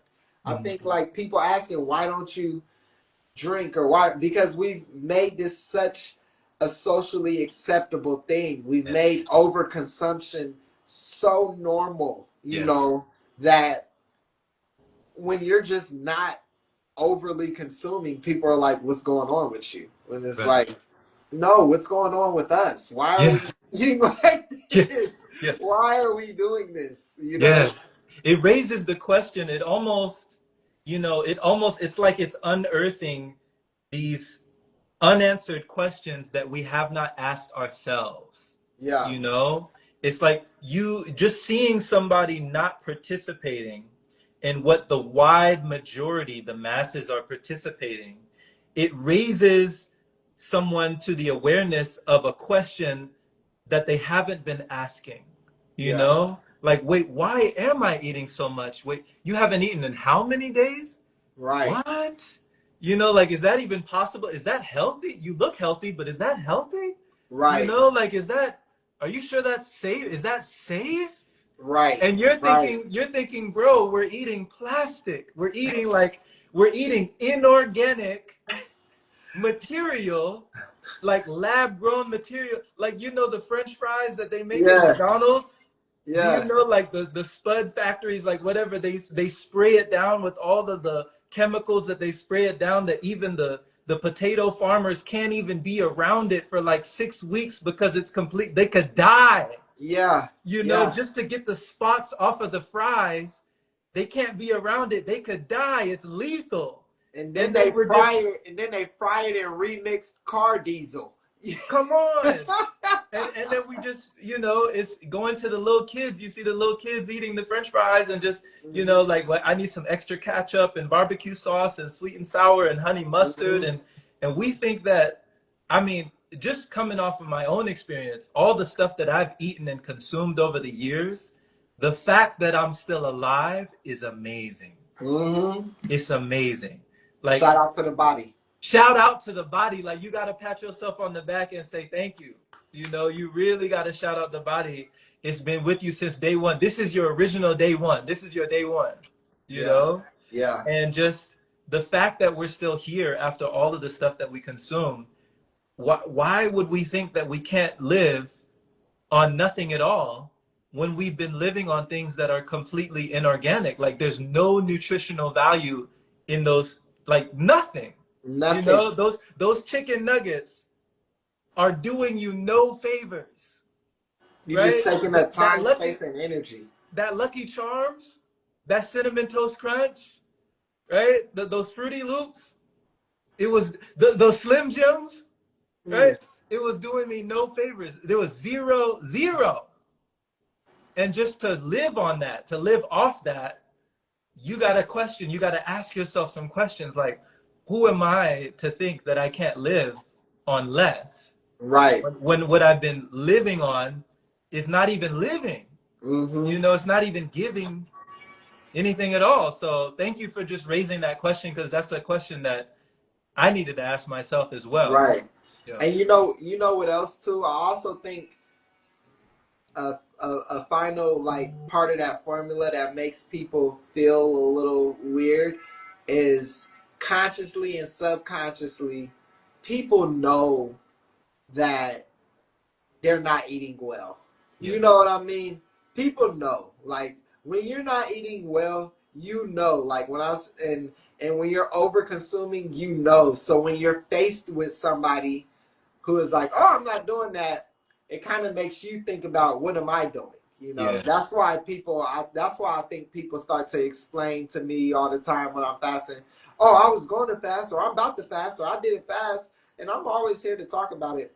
But I feel like I said, the guilt from them when they're explaining themselves, and I'm like, you don't got to explain to me, but they're feeling that guilt because they're thinking like, I have not been putting good things in my body, Mm. and he's choosing not to. That makes me think about all the things that I'm choosing to do, you know, and it just gives people a chance to reflect, you know. And I think that's why they start to express that stuff, and you can kind of sense the guilt energy Yeah. with some of the people. Yeah. Yeah. How was the support system around you, Sunrise? Like while you were going on this journey, I know you had Nita with you. So how was She was Nita? the You support system. say again? I said she was the support Yeah. system, Can you the talk about entire Nita? system. Yeah, can you talk about that support having her around during your 180 days? It was actually really good. I didn't, you know, it was actually really, really good. You know, I've done fast where it's just been me a lot of the times, and that's been cool too. But like, I think this fast was so good because Nita was like, Nita's the type of person that like, she wants to feed you, right? Like, so like, if you're hungry, she's gonna cook a meal, da da da, da, and it's gonna be home cooked and it's gonna be fire. But like, years ago when I would fast and you know, it would kind of be friction for within her for that because she would be like, "I want to feed you, but you're fasting." You know what I mean? Like, what you know, what the hell? And this fast was so powerful because this time too, she was just like, you know, she's like, we always joke, she's like, I'm mentally prepared for this fast, and she's not the one fasting, you know what I mean? She's like, I'm ready now, I'm good, I'm ready for this fast. And it was just so cool because she would just be making me all kind of good soups, you know what I mean? Like me, you know, guys, we just basic, you know what I mean? Girls, they, you know, girls can make a house a home, you know what I mean? Women can make a house a home. And so I felt like she did that with the soup. Like when I was eating any kind of soups, and she would make the acai smoothies for me, the just she would just prepare like things for me, and it would just be at such an intentional level with anything prepared that I would feel that. You know what I mean? Like with me, when it's just me, man, I'm whipping up some basic one ingredient soup. You know what I mean? As long as it's liquid and it's like soup, uh, or some tea or like some juice, it's just all super simple with me. You know what I mean? But Nita, she made like some real flavorful stuff with some herbs and da da da da da, and it's like it's so fulfilling. You know what I mean? Just warm, it's hot. Or even if it was a juice, getting me some real good juice, you know, real cold pressed juice. Or even Hydration. if I was like, oh, I need a smoothie, like she just got me a fire smoothie. How you like this smoothie? Da da da da, and just like re readjusting and vamping it, and just like taking what she would do for me when I'm eating, just for fasting, making liquids. Oh, you want some tea? I got some tea for you. Oh, what you want this? You want this type of herbal tea? You want that type of herbal? Like just very supportive within that. And that felt good, you know, because it always feels good. I didn't think it felt bad when I was doing fast alone. I just didn't know it would feel this good when you got like somebody by your side that's like, okay, I can make this for you, and let's do this, and let's switch it up, and let's, she was just real creative, super creative with like the liquids, and I was like, okay, that feels good, and like, and just like also mental and emotional support, because some days is like, some days I'm up, up, up. The energy is like on 10,000, and some days the energy's not so high, and Yeah. and I'm not feeling the best, and and I'm still about to go work for like 8 hours and do like a couple different things, and I'm not feeling the best about everything, and so just being able to like even talk, Yeah, and talk and just have somebody like hear you out and like build with you, have great conversations with. So like Nita was the support system the for entire sure. time. It was And great. shout out to Nita, man. Shout out to having that, just that anchor, like to hold you, to Yeah. really just create that safe space, that safe container, and just, provide the nourishment. Nita providing the nutrition, providing the nourishment when you Hmm. need it, just whenever you feel like you're depleted and you're like, Hmm. she's there when you need it, Hmm. For sure, for sure. Yeah. And shit, and uh, even when I broke the dry fast, she like, all right, I know you want to. We got like all this stuff made, and she was just so excited for me. She's like, you want to drink this? You want to drink that now? How about this? How about that? I was like, hold on, I'm gonna ease into it, and it was just, it was nice. Like, she's like, oh, I'm dry fasting. She's like, oh, you want a nice a bath? I can run you a nice bubble bath with some salt in it, and I was just like, that's nice, because I'm in here, I'm on the dry fast, I'm over here sparring my demons, Can you you know, talk about that? Can you huh? talk about like what was that like? You said 4 days you went Yeah, without food and water. I don't know, uh-huh. like up until that point, had you gone that limit when it came to dry fasting? So that was I did like 3 days before. okay. And I Yeah, remember on 3 days, I remember you said the air felt like water. yeah, You yeah, finally could feel that sensitivity that you were yeah, like, the air feels like water. I feel like I'm in the ocean right now, yeah, yeah. So what did it feel like in the 4 days? How was your physical, your mental, emotional, and how were those, demons, like you called them, the spiritual, maybe even demonic, psychic attacks or visits? Like, what was that like during that dry fast? Okay, so the dry fast, like how I say, when we fast, we start to see how much consumption is really interweaving in society. Mhm. The dry fast is like, you see how much consumption is interweaving in society, and you see every way you were using it to escape whatever emotion that you have within you. Yeah. Because when you're dry fasting, you're not consuming nothing. And so because of that, you start to notice, oh, this thing came up within. And you know, then you notice, oh, I would typically get a chip for this, or like for me, I was liquid fasting, and so it's like, oh, something came up, now I'm craving a juice, you know what I mean? I was, my body switched from the chips to like maybe the juice or the smoothie or the tea to get away from this, when I wasn't even really craving the tea, I wasn't even really thirsty for the smoothie, for the juice, but something came up within, and now I'm trying to take my mind off of it. I'm trying to go get some hydration or something. But so with the dry fast, it's like, one, I was super duper organically neutral. Okay. Like, I felt super neutral, not swayed Equanimous, either way. equanimity, equanimous. Equanimity. I Mhm. wasn't swayed. I wasn't too happy at all. I wasn't really upset or anything. I was just as is. It's good. Anisha, Anisha. Yeah, Anisha. Yeah. And so I like that. I like that. I liked how calm I was, organically calm. I was real observant. There were times where it was like, okay, these are times for me to be still. The energy is feeling like I need to be still. I'm feeling a little slow right now. And then there are times where I'm like, oh, the energy's up. Um, but this dry fast experience was very powerful, making it to four days was very powerful for me because last time when I did 3 days and some change, I broke because I felt like I broke the fast and drank because I felt like I was in pressure. I was very uncomfortable, and so Mm-hmm. I drank, which didn't make me any less uncomfortable. That was the crazy part. And then it was like, you're still going to go through this until it's done. It don't matter that you just put some juice in your stomach, fool. This thing right here you're going through, it's got a process. It is going. And so this fast was so powerful too, because when I got to day 4, that's when I was like, oh, I can conceive how people can go a week. Mm-hmm. I can conceive how people can go 2 weeks, Mm-hmm. because the first couple of days I'm like, oh, okay, whatever, whatever. By day 3, it's like, oh, this is where they say you're about to drop.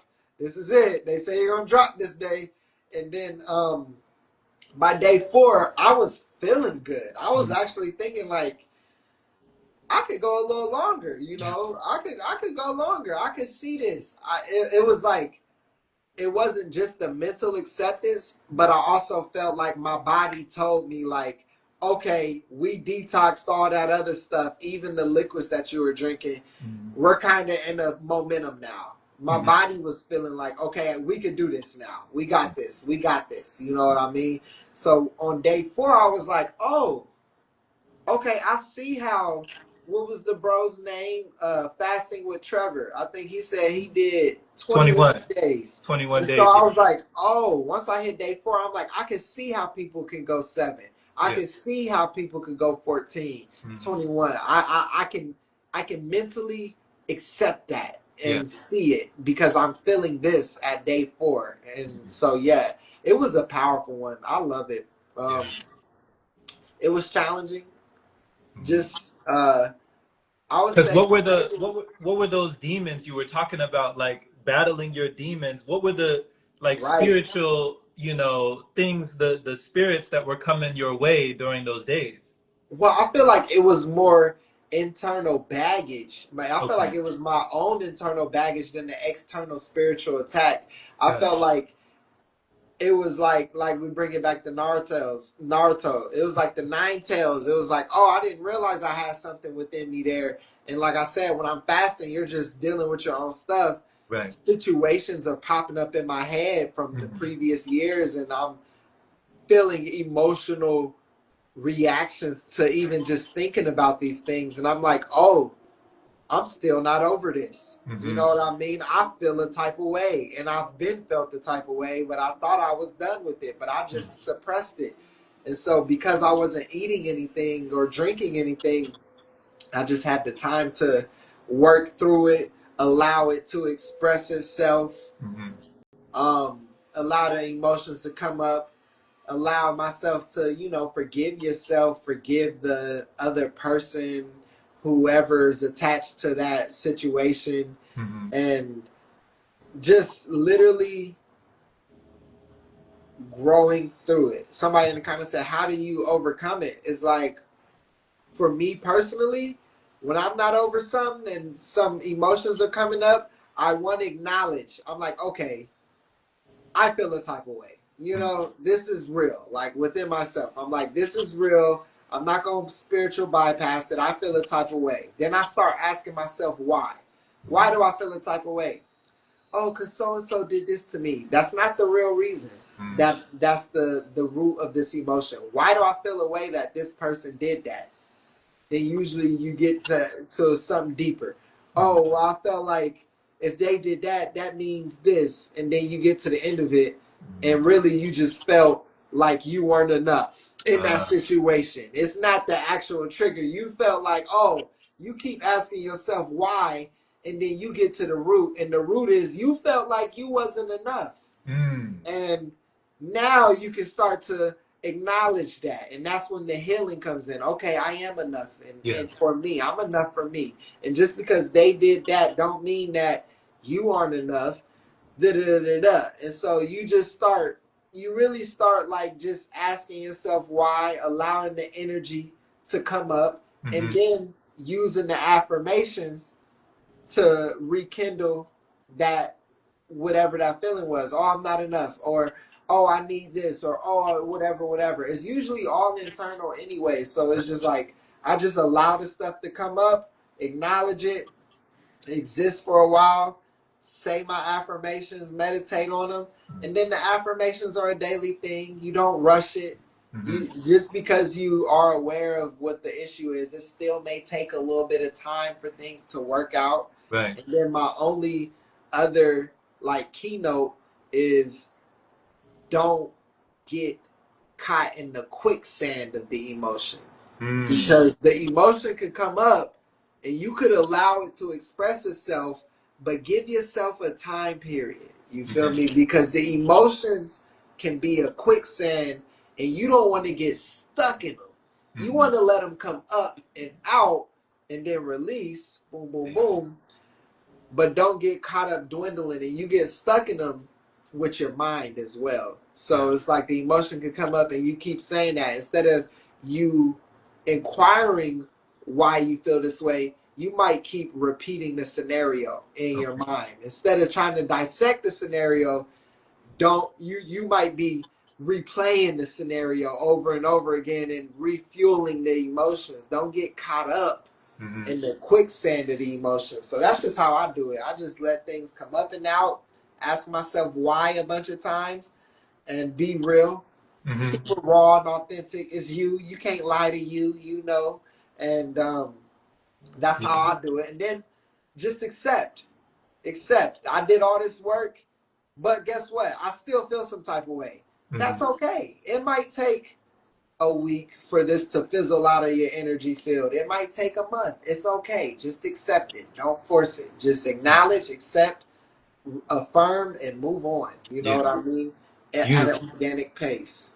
Beautiful advice. That's wonderful advice for people who are listening who have gone through, similar things and they're wondering to themselves, how do I let go? How do I release? How do I surrender, Mm-hmm. this pain, this trouble, this trauma, this poison, this venom that's still inside me, that's still harboring inside my heart, for all these years. And I love how you're just telling people, Sunrise, like, don't get stuck in the loop, don't get stuck in the quicksand, in the downward spiral of these emotions with the ebb and flow of the ocean. Just like Mm-hmm. lift yourself out of that, but don't get stuck in like what they call analysis paralysis. Yes. Like the constipation of the situation where you're just getting stuck, you're getting blocked, it's not moving, Yeah. and if it's not moving, it's not really improving, you Yeah. know. Yeah. So I love how you also speak on just the truthfulness and the honesty of, hey, I couldn't bail myself out. This wasn't Monopoly. There was no get out of jail free card Mm-hmm. when it came to, oh, this came up. Well, I used to eat something when this came up. Now I'm not eating. Okay, well, Mm-hmm. now I'm dry fasting. This came up. Well, I used to drink something when this came up. Now I'm not drinking, you Yeah. know?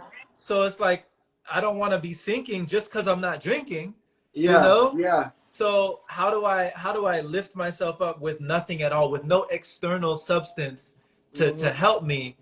How can I stand on my own, stand on business, really for myself and Mm-hmm. for my own mental health. This is Mm-hmm. this is very important. This is very, Yeah. yeah. Journaling too. Journaling. Journaling. Okay. Journaling is very important. Yeah. Even if you don't make videos or like social media content, you can Mm-hmm. make a video talking to yourself. You could go to therapy. Like there's so many times where I feel a type of way. I might make a video that I don't even post. I might just make a video of just me talking. Like, yo, I felt da, da, da, da. I remember earlier this year I was on doing a little trap cheat tour, Mm-hmm. and I felt some type of way for some reason after the event. Amazing event, right? But there were a couple key elements that just had me feeling a type of way. And I just started journaling. Boom, boom, Mm-hmm. boom. Being raw. Not judging myself for feeling, just like I feel this, I feel that, da, da, da, da, this makes me this upset because I think this, and even though I know, boom, boom, boom, boom, boom, just journaling it all out. By the time I got done journaling, I was like, it's like, just speaking it Mm-hmm. sometimes. It's like that release. It's like, not trapping those emotions inside of you. It's like the babies do it the best, even though we don't got to do it like babies. When they are the toddlers or the kids, they feel a type of way, they're immediately like, "When I'm Yeah. crying, I feel a type of way. I'm letting it out. Boom, then they done." Right. And like we can't always just allow our emotions to come out whenever as adults. Not all the time, depending on what you got going with life.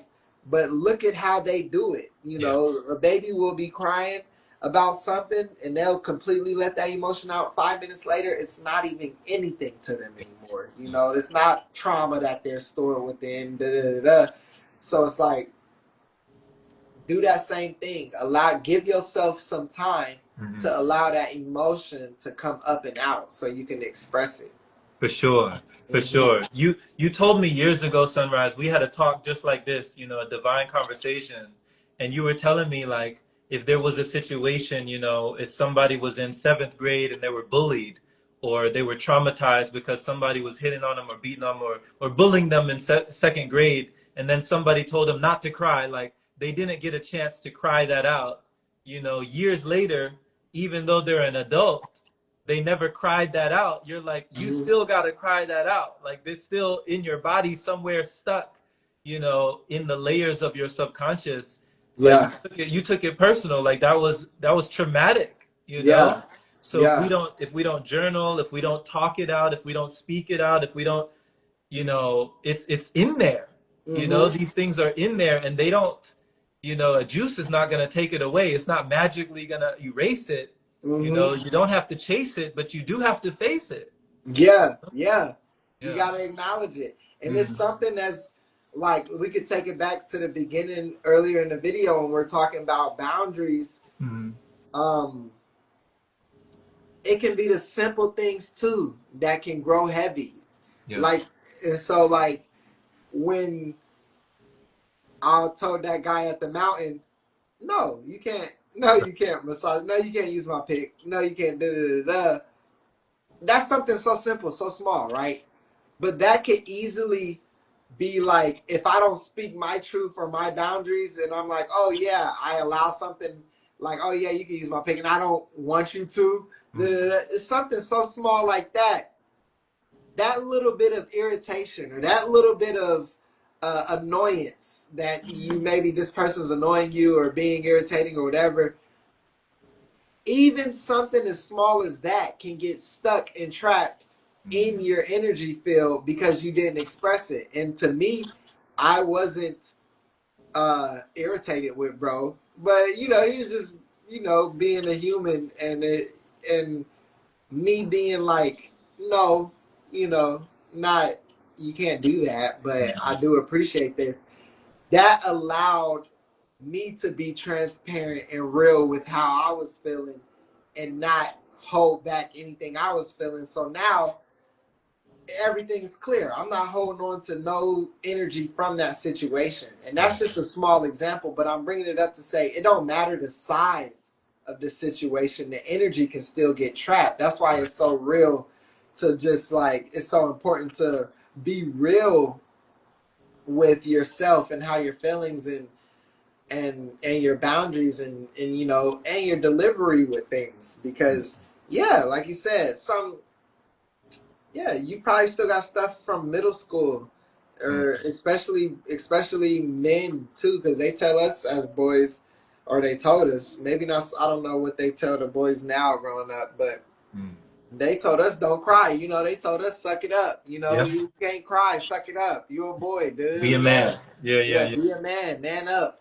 And so it's like you probably do got something from your childhood, and it's the times when I was fasting, dry fasting, and the Vipassana times when we was doing all those hours of meditation. That this stuff you give yourself the space and time for this stuff to come up, because it takes time for this stuff to come up. Yeah. You know what I mean? It takes time for this stuff to reveal itself because you've been suppressing consistently and doing more and more suppressing and adding layers. It's like the food. Yeah. You just keep on eating and not giving yourself time to digest. The same with the emotions. You keep on suppressing and not giving yourself time to release. And so it's really like, yeah, noticing the fast just brings up all that stuff you're suppressing, you know, Hmm. and it gives you an opportunity, a choice to deal with it, observe it, and let it go, you know. For sure. And the choice is always yours, you know? Mm-hmm. It's like we always say, it's not for the chosen few, it's for the few who choose, you know? Mm, I like that one. Yeah. I ain't gonna lie, bro. I'm gonna put that in the inventory. I'm not gonna lie. Put it in there. Put it in, lock it, drop it in there. Drop I'm it. like, you might get quoted one day during Trap Chi. I'll be like Jerome said. Man, bro. So my last question for you, Sunrise, I wanted to ask you because I know, man, we be actually taking a lot of inspiration from animation, from Yeah, anime, you yeah, know? yeah, So many anime like One Piece, you know, Naruto, Dragon Ball Z, like yeah. Hunter x Hunter, and like so many different things. What was the anime that you feel really pumped you up or really got you through, motivated you, inspired you, and gave you that fire, that flame for burning and yearning throughout your 180 days? What would you say was the anime that kept you pushing? Because you've put up so many videos of these videos where it's like this motivational content with Hajime no Ippo and like Yeah. these animes with the words and just all of these motivational speakers, but overlaid on top of these animations. So I'm like, Okay. which is one of the ones that really that kept you going to the next level? Okay. Okay. Okay. That's a good one. So those videos that I'll be posting, those that video you're talking about with the motivational speaking over the anime. Mm-hmm. So those are something that just came in my. I watched like one or two of them, and then they start coming in my algorithm, and I followed the creator, and so I would watch those every morning on my jog. Um, as just like it's just like constant food. You know how the news gives you constant bad news. Yeah. I'm like, let's constantly feed my subconscious like you can do this. Da da da da. It's like a meal, a mental meal. Mm-hmm. And those videos did motivate me. And also, I'll say one of the animes of the whole entire fast. I'm creating a fast recap video, so I'll put this in there too. Mm-hmm. But the anime that set it off for me this fast, I'll give an honorable mention to Rock Lee because Okay. Rock Lee always is a character that just has me like on go. Like Yeah. Rock Lee's character motivates me so much. Mm. Rock Lee from Naruto, y'all. Like honorable mention. He's like always like inspiring me. Yeah. Solo leveling. Yeah. Solo leveling. I haven't seen that one. Oh, it's a good one. It's on Crunchyroll, and I think it might be on Netflix. Solo, it's 2 seasons right now. I think it's like 11 episodes a season. Whenever you do get a chance, I would say Solo Leveling's a good one to check into because it's a good, quick pace anime, Mm. but bro had to start from literally nothing. No. And like, he literally started leveling up and life became literally like a video game for him. And he was playing it like a video game, and he was leveling up, and he was putting in the work. And that anime really drove me for most of the fast because I just kept thinking that the main character's name is Jin Woo. I was Okay. just thinking like I gotta be on my Jin Woo, Jin Woo. my Jin Woo. I'm on my Jin Woo. They call him Drippy Woo because he started getting his drip on a little bit later on in the season. Oh, He started having the nice clothes. So I was like, Drippy Woo is my motivation. And wow. so I would say solo leveling was the theme of this fast, the anime for this fast, because that one really fired me up. It turned me. I think I went like 70, 80 days working out consistently without taking a break. I think that solo leveling was on my mind. Yeah. Wow. And for many people, just conceiving like exercising, working out, doing calisthenics, like doing those trap chi boot camp days where you was Yeah. working out with all of us, doing busting out push-ups and squats and all of that Yeah. stuff while fasting, you know, no solid food, and you're still doing, you know, doing everything with the best of us. Like Uh-huh. for a lot of people, that's crazy, you know? Yeah. You know what my mindset was? It was because a lot of the times I feel like we're in the beginning of people rediscovering the fact that we can fast this long. I feel like it's super normal. In my Yeah, head, it's super normal, right? it is. And so in my head, I'm like, people start to put fasting in the frame of, oh, you're going to be frail and sick and tired and low energy and all this stuff. And in my head, I'm like, people frame it as if, did you survive the fast? Yeah. And I'm like, I don't want to think about it like that. I want to think about it like I'm thriving during Yeah. this fast and Yeah. I'm training my body to be better when I'm not consuming all this stuff. And so I started having the mindset of like, I'm not surviving this. I'm thriving this fast. I'm doing amazing. Like, you know what I mean? And I'm working out like y'all working out and I'm doing this. I just want to be the change, so that way I'm speaking from an experience Yeah. and not you know. And to me, I'm like, what's thriving to me, you know, like what's thriving? I'm like, well, doing what I want to do, still working out the way I like to work out. Da, da, da. Now, don't get me wrong, it took a while. It took a while for me to be able to work out during the fast. I didn't just my first time fasting work out. There were years every time I fast, I used to stop working out altogether. And I did that for years, but then I was like, no, when I had that mindset shift of we're going to thrive during the fast, that's when I started incorporating slowly more workouts. And this 180-day fast, this was the first fast I ever incorporated cardio, which Wow. was a major win to me because I was incorporating cardio. Yeah. And so I was running and stuff and sprinting.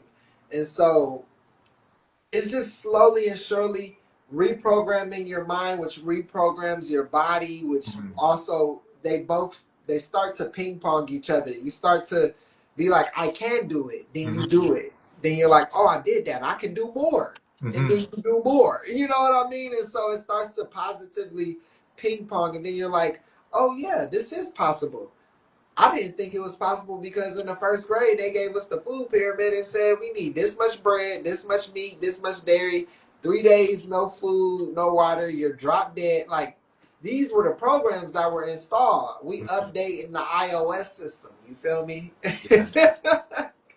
And so I'm like, we're not just surviving the fast, we're thriving because we're actually limiting the amount of poison we're consuming. We're allowing ourselves to detox, and our body is using that free access energy to go within other areas in our body and heal us either physically or give us more energy to create with.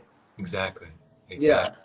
Man, I love it. I love it, brother. You know, just putting it in just so much plainness and practicality for people who, you know, we make it so complex. We make it so complicated, but it can actually be very simple. And I love Sunrise the way that you normalize it. You know, you're Mm-hmm. normalizing fasting. You're normalizing this because I mean, I mean, it was normal.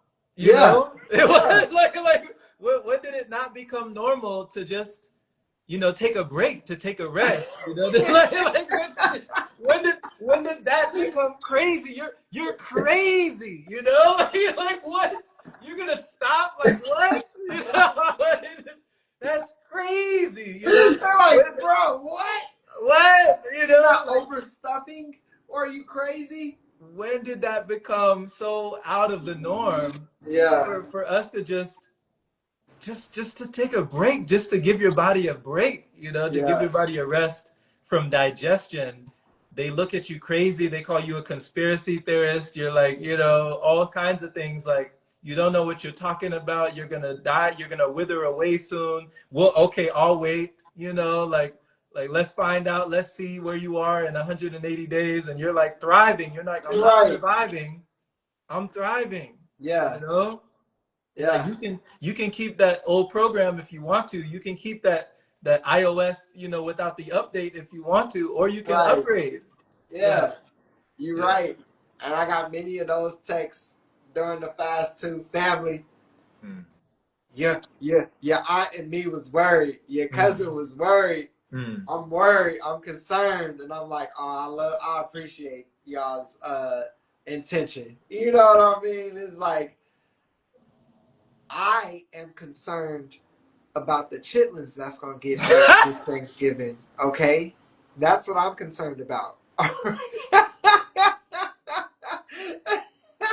Thank you for worrying about me, but can we eliminate the chip? That's what I'm concerned about.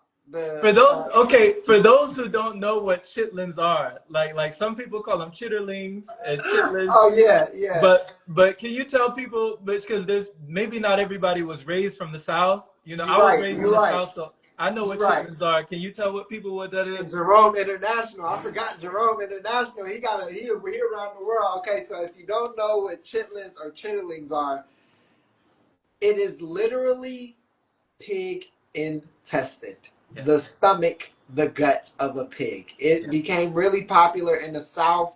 It stems from slave food. You know, they used to give the slaves scraps, and we just would do what we do and go to work with the seasonings and make everything taste good. Eventually, over centuries, it went from slave food to quote unquote soul food. Mm. And a part of like a Thanksgiving tradition as well. You know, it's also got some Southern country Mm. roots in it too, you know? And so people in the country eat chitlins and like you literally, when you buy them, you literally have to clean the dookie from within it because it's intestines. And the Just like smell is how horrible. shrimp, It yes, smells it smells horrible. horrible. Yeah. In my family in West Virginia, the women prepare the chitlins, the men eat them, Mm. but the women don't eat them. And then I asked my grandma one day, I said, how come you don't eat them? She said, because I prepare them and they stink and they're nasty. And my aunts, anybody who's prepared them, they do not eat them. It be the men. We come back in after they then cleaned them out and cooked them, then add a little salt, pepper, and hot sauce, and then call that a healthy meal. Crazy. Crazy. Soul It's food. literally pig Soul food. intestines. Crazy. That and pigs eat anything Yeah. and everything. Yeah. Yeah. And so it's like Craziness. Craziness, man. So you're like you're telling them like that's my concern. You that's know, my you're like, concern. I We see need your to stop that. concern. That's my concern. Like so we're both concerned. We're both concerned. Let's cut out the. I'll take a bite of a salad Mm-hmm. if you throw away the pig intestines. It's, Or just don't buy them. Just don't buy them. Out in the fast, if you yeah. say we're not buying chitlins for Thanksgiving, Yeah. because I want you to not consume that. Yeah. Yeah. It's not going to serve you. Oh man. If the Oh, people who prepare it won't eat it because of how it was during preparation, that speaks volumes. Yeah, that speaks. That tells you everything you need to know. and then not only it's a two-headed coin. Mm. Not only not eating them, Mm. the people who eat them don't prepare them. You know what I mean? And Wow. that tells you something too. It's the Yeah. reason you're not trying to prepare them. Yeah. You don't want to see that Right. or Right. smell it. Right. We don't want to see it, you know, like just on the last note, you know, I was just having a conversation with somebody who was talking about veganism. And, you know, my family members who eat chitlins, who eat sausage, who eat, you know, all sorts of, you know, bacon and everything, just, you know, the ham, the honeyed ham, like all sorts of stuff, right? They will never watch a video with the slaughterhouses and the footage of the animals just being mistreated and just killed and just, you know, billions of animals every year. They won't watch that kind of footage, you know, the earthlings and the dominion. Like they don't want to see it because it would ruin their appetite. They say, I don't want to see that because it would ruin my appetite, Mm-hmm. right? So it's like they want to eat it, but they don't want to know how it's made, like how it was prepared, like how this meal got on your plate. You don't want to know that, Right. but you want to consume it. You still want to put the hot sauce, the ranch dressing, the Uh-huh. Parmesan garlic, the salt, the pepper, like you still want to eat it, but you don't want to know how it happened. You Yeah, know? and that's another reason why people start to have the guilt when you talk about the fast, because Yeah. they know Yeah. people don't want to connect themselves with Right. stuff like that. That's why, like, even at the store, like the labels we give it, like Mm. beef and like, Yeah. you know, even if you just start saying cow leg, that would make you feel a little bit Mm-hmm. weirder. You're like, oh, or sometimes I'm around my friends and subconsciously, like, I don't bang veganism anymore, but Mm. sometimes when I see some of them eat meat or we're talking about meat and da da da da, sometimes I just say body parts, like not trying to be funny or whatever. I'm like, oh yeah, they'll cook that body part and da da da da, and like I've seen reactions out of my friends like, yo, why you gotta say it like that? And I'm like, that's what it is. That is. Yeah, yeah. What do you I'm want me like, to it say? is. I'm like, Yeah. it is weird it's not normal to normally call it that. I don't know why I just called it that, but that is what it is, Yeah. right? Like, don't be ashamed. Like, if that's what you do, that's what you do. But yeah, it's a body part, bro. Like, it's a body part. Yeah. It's a body part. Yeah. Yeah. Man, just calling it like you see it, just yeah. It just does make people uncomfortable because for me, it was a shocker for my spirit, for my soul, for my inner child, just to connect, to finally make that connection and to Hmm. have that deep introspection of what I was putting in my body. And Yeah. just to understand that, yeah, I was just, looking at everything differently. I just saw dead bodies everywhere I looked. It was Right. just bodies. Just body. So before it wasn't dead bodies, it was just beef and broccoli. You know, Yeah. it was macaroni and cheese and hot dogs. It was Yeah. rotisseries. It was whatever you want to dress it up, whatever words and terminology and phrases that we can dress up, the dead animal, the dead flesh, the Yeah. animal carcasses. Like we will dress it up to perfection, Yeah. so that we have disconnection Yeah. with a soul, with a being, with a Right. life that has Right. emotions, that has a family, that has feelings of their own. We will disconnect. We'll like separate ourselves from that life to Hmm. not have to understand what are we actually doing? Like what are we actually chewing? Right. You know? Right. Yeah. It's it's it's it's interesting. It's crazy. But the good thing about the fast too, right? And being seasoned and like just doing a liquid journey Mm. and all of that, opposed to like being a early, like when you first start changing your diet and stuff and you start banging on people about their diet. The good thing about just being it and like just embodying the change is you make more impact because people come to you for questions Right. and you're not like pressing the issue on other people. Like that's one thing I did enjoy the most during the fast was like just people coming up asking me, like I'm not banging it on them. I'm not telling you should do this. I'm not telling you da da da. But just the amount of people that type of acceptance attracts, where they're just like, okay, so what do you think about this thing? Okay, so what about this? And then what about that? And da, da, da, da. That felt real good to have people who are genuinely like interested in like making whatever type of change, Right. whatever, whether you're like, I'm trying to go from 3 meals a day to 1.5 meal a day. What do you think I should like? It was really cool, Mm. like meeting the different types of people that are interested because it lets me know this is a change that the entire world is feeling Mm. energetically, at least. You know what I mean? People are thinking about, they're starting to connect, hey, I don't feel good with, Mm. hey, I'm not eating or living good, Mm. and I'm seeing that connection happen throughout society slowly and surely. So it was really enjoyable. Just conversating with the people who came up and had questions for me, you know? Yeah, as a Yeah, collective, the perspective that we need in the collective, for sure. yeah, Sure. yeah. So thank you, brother. Thank you for just doing that, just having an impact, being an influence, being a light, that can be so inviting and so igniting for a lot of people who need that spark. Like I remember Tupac said it, that's our job is to be that Yeah. spark, for somebody watching us. He said, I might not change the world or be the one who's going to change the world, but I will spark the brain that Mm-hmm. will change the world, and Mm-hmm. that's our job. Yep. That's our job. So, man, brother, let people know just before you go if you have anything coming up, any new shows, any new music, any offerings, any services that you want to plug, just to let people know who are tuned in and tapped in with you. Like, where's the best place they should go to receive it? Okay. So just basically add my profile, Sunrise the Divine.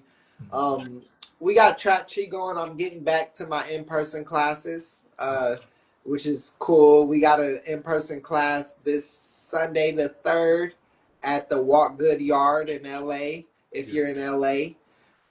We're doing more in-person classes. Online classes are Monday through Friday at 9 a.m. right after 9 a.m. my time, Pacific Coast time, West Coast Cali time, right after Jerome's class. I got a new project I'm working on, a new music project. Stay tuned for that.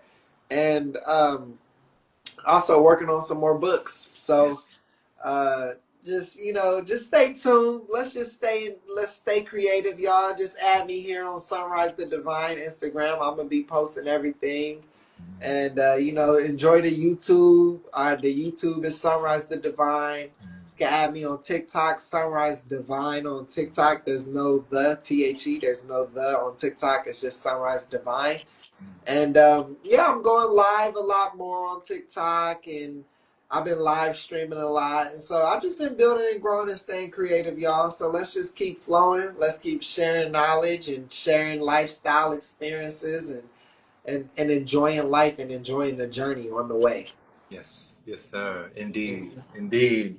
Well, Yes, yes. blessings, brother. Thanks for Thank you, tapping bro. in.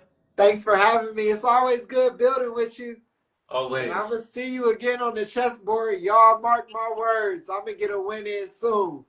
It was so bad. The last win I got on, Jerome had to post it. He had to post it. He was like, he said, this fool finally beat me. Yeah, man. If you beat me like that again, I gotta post it, man. I Man, gotta. man, I love it. Yeah. And anybody else, I'll be playing with George too. If y'all want to add me on the chess app, just add me on the chess app. DM me. I'll send you my profile or whatever. We Yeah. can hit some chess. I love the little chess. It's like a conversation. It's like a It is. daily conversation. It is. It But is. thanks for having me, family. I appreciate you. Always. Yes, Always, yes. brother. I'm gonna see you soon. Till the next episode. Yes, yes. Peace. Peace.